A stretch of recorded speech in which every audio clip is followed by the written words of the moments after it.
welcome to Ask Gareth. The idea here is very simple. You ask me questions about corporate social responsibility, green business or sustainability, and I answer them.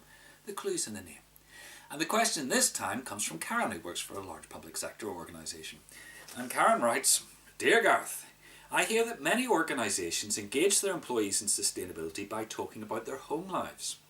Recycling, not leaving the TV on standby and stuff like that. I'm uneasy about this as I can't help thinking it's too personal. What do you think?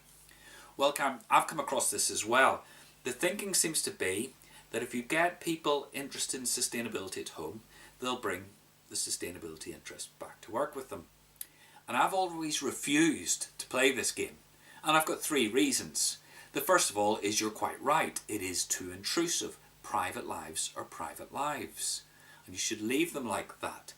And, from a practical point of view, you may not know what's going on in people's private lives. Somebody could have been split up with their partner and be sleeping on a friend's sofa, and you're trying to talk to them about the kind of recycling they can do in the kitchen.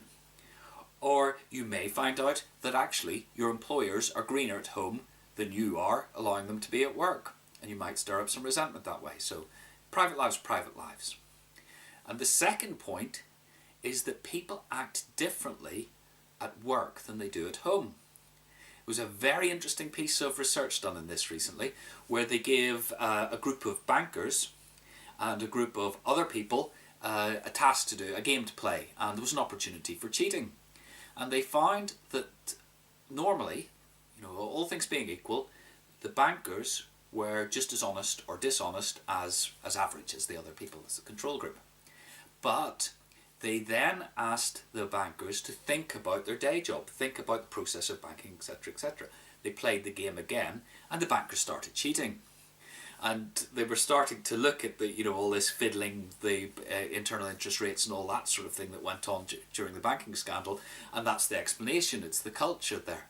So this assumption that if you have somebody doing something sustainable at home, that they'll automatically bring the behaviour to work, is tenuous at best. And thirdly, why go on the scenic route? You're getting people at work, you're getting them to think, go mentally on a journey to home, and then you're hoping that they will make the return leg themselves back to work. Why do it? It's completely pointless. Why not just talk about what you're doing at work? And this, to me, I get quite angry about this in some ways because it's quite symptomatic of the sustainability arena, where we tend to sort of go off at tangents or fit around the edges rather than tackling the elephant in the room. Now, I will make one big exception here.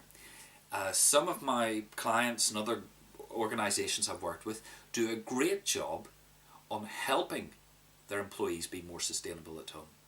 So on away days or stand-down days, they will actually have people in to talk about home insulation or more energy efficient light bulbs or appliances, that sort of thing. And one company I know actually lent employees electric vehicles so they could try them out on the daily commute and see if it worked for them, to sort of lower the fear of the technology. So as long as you're doing it in that sort of altruistic level and trying to help out your employees, that's okay.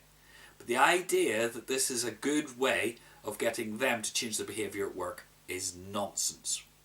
And that takes us to the triple bottom line, which is the best way to engage employees in sustainability is to discuss how it affects their day job.